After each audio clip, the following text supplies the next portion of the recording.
शून्य से अनंत तक कहानी गणित की। मानवता और गणित दोनों का विकास बिल्कुल साथ साथ हुआ और दोनों एक दूसरे में ऐसे गुथ गए हैं कि आप उन्हें अलग नहीं कर सकते। लेकिन जब भी मानव के विकास की कहानी सुनाई जाती है, गणित की कहानी छूट जाती है। आज उसी गणित की कहानी जिसकी पीठ पर दुनिया का सारा विज्ञान टिका है।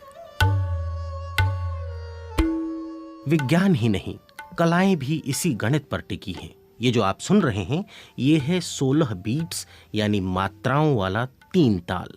एक ज्यादा या एक कम, ये संगीत से शोर में बदल जाएगा। महान यूनानी गणितज्ञ पाइथागोरस ने संगीत और गणित का रिश्ता ईसा मसीह की पैदाइश से कई सौ साल पहले खोज लिया था। स्थापत्य कला, चित्रकला, मूर्तिकला सब गणित के नियमों से चलते हैं।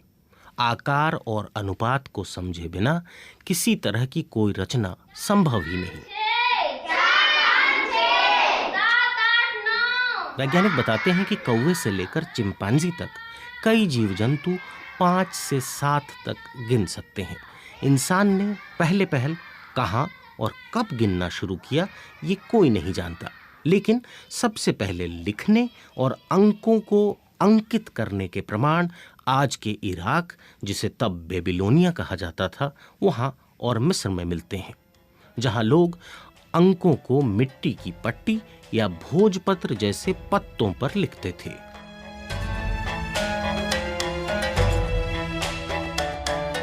इस धरती पर इंसान की बनाई हुई सबसे पुरानी चीजों में से एक है मिस्र के पिरामिड। अब से तकरीबन 5000 साल पहले बने पिरामिड इस बात का अंदाजा देते हैं कि ज्यामिति या जियोमेट्री का विकास भी काफी पहले शुरू हो गया था। जाने माने गणितज्ञ मार्कस दू सौते समझाते हैं कि ज्यामिति के ज्ञान के बिना पिरामिड जैसे स्ट्रक्चर नहीं बन सकते थे। For me, the most impressive thing about the pyramids is the mathematical brilliance that went into making them. मेरी नजर में पिरामिड की सबसे खास बात उसे बनाए जाने में गणित का अद्भुत इस्तेमाल है। ये प्राचीन यूनानी गणितज्ञ पाइथागोरस के फॉर्मूले का व्यवहारिक रूप है।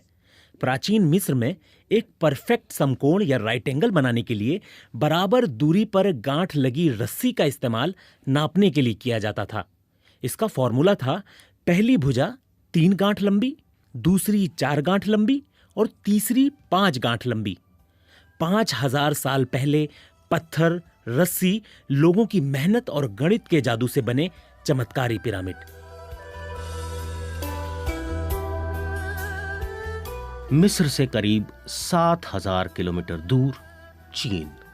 गणित की कहानी का अगला पड़ाव, ग्रेट वॉल ऑफ चाइना। हजारों किलोमीटर लंबी दीवार जो सदियों तक बनती रही। चीन की दीवार का पहला पत्थर अब से कोई 2500 साल पहले रखा गया होगा।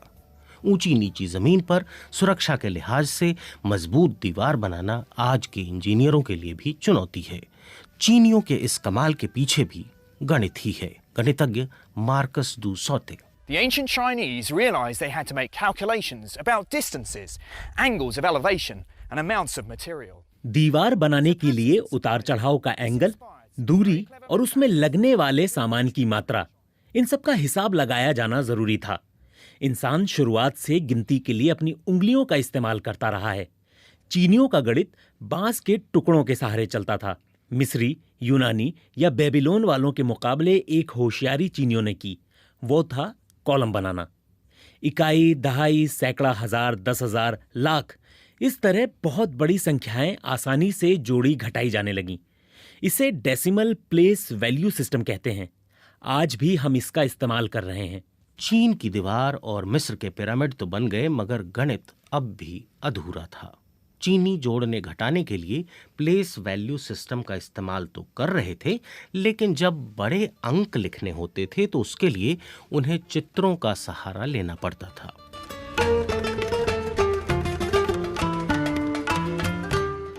मिस्र, मेसोपोटामिया, बेबीलोन, यूनान, चीन, हर जगह लोग अपने कदमों, हाथों की लंबाई या बित्ते से नाप तोल कर रहे थे। कई पत्थर, कहीं बांस, कहीं मिट्टी की गीली पट्टी या रेत पर हिसाब लगाने की कोशिश हो रही थी।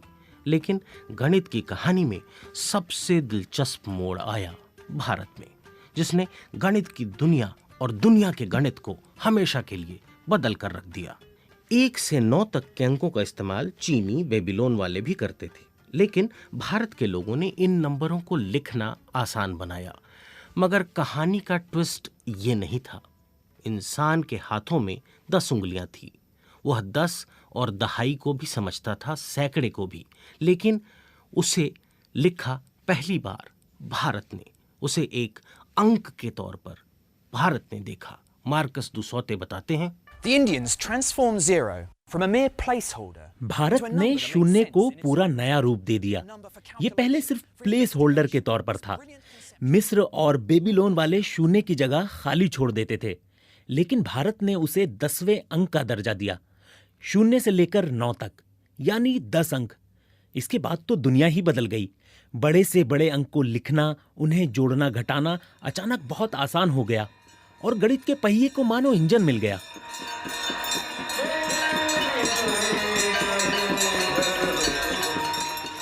शून्य का विचार भारत के लिए सहज स्वाभाविक था। उसकी जड़ें हिंदू दर्शन में पहले से मौजूद थीं। मार्कस कहते हैं, In the religions of India, the universe was born out of nothingness, and nothingness is the ultimate Bharat goal. में धार्मिक मान्यता रही है कि सृष्टि की उत्पत्ति शून्य से हुई है और अंत में सब कुछ शून्य में ही विलीन हो जाता है। जब जीरो को एक संख्या के तौर पर स्वीकार किया गया तो उसके लिए नाम पहले से हिंदू दर्शन में मौजूद था, शून्य, यानी कुछ भी नहीं। 7वीं सदी के मशहूर दार्शनिक गणितज्ञ ब्रह्मगुप्त ने शून्य के साथ गणना करने का जो तरीका दिया वो आज भी चलन में है और पूरी दुनिया में स्कूलों में पढ़ाया जाता है। वो ये कि 1 में शून्य जोड़ने पर 1 ही रहेगा, 1 में से शून्य घटाने पर भी 1 ही रहेगा, शून्य से गुना करने पर 0 ही रहेगा। लेकिन शून्य से जुड़ा दूसरा चमत्कार भी भारत में ही हुआ। ब्रह्मगुप्त के लगभग 500 साल बाद ब्रह्मगुप्त सब कुछ बता गए थे, मगर एक बात रह गई थी, शून्य से किसी संख्या को विभाजित करने पर क्या होगा।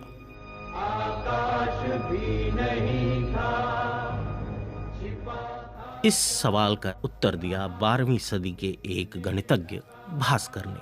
उन्होंने बताया कि शून्य से भाग देने पर परिणाम होगा अनंत। ये अनंत भी हिंदू दर्शन की ही कल्पना थी, जिसमें ईश्वर का स्वरूप अनंत बताया गया है। अनंत के आइडिया को कुछ इस तरह समझ सकते हैं। Brahmagupta's rules about calculating with zero are taught in schools all over the world to this day. अगर आप एक फल को एक बार काटेंगे तो वो 2 हो जाएगा। इस तरह 2 से 4, 8, 16 और 32, इस तरह ये क्रम बढ़ता जाएगा और आखिर में जब फल का आकार 0 हो जाएगा, उसके बाद उसे और टुकड़ों में काटेंगे तो अनंत टुकड़े होंगे जिन्हें गिनना संभव नहीं होगा। शून्य और अनंत के बाद एक और कमाल भारत में ही होना था।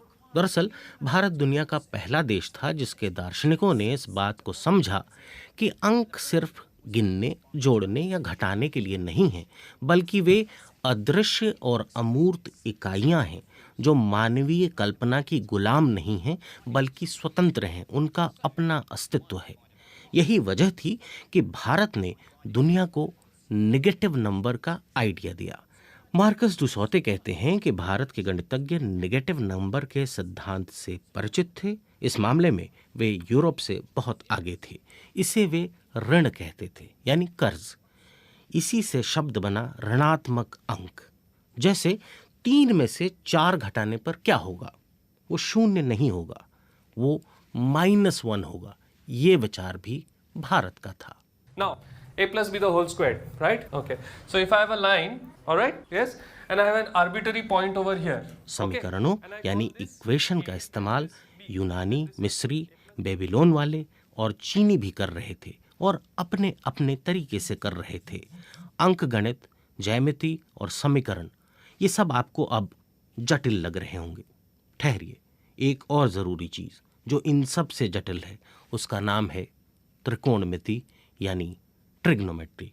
सुनिए मार्कस क्या कहते हैं उसके The बारे में। Indian astronomers could use trigonometry to work out the relative महीने में distance 2 between the bar Earth and जब चांद आधा होता है तो वो सूरज के ठीक सामने यानी सीधी रेखा में होता है।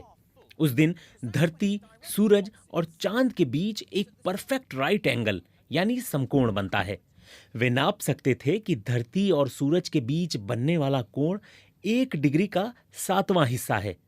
त्रिकोणमिति के साइन फंक्शन से पता चलता है कि 1 डिग्री के 7वें हिस्से का मतलब है 1 का अनुपात 400। इसका मतलब यह है कि धरती से सूरज की दूरी चांद के मुकाबले 400 गुना अधिक है। यानी भारतीय गणितज्ञ धरती पर बैठे बैठे अंतरिक्ष नाप रहे थे।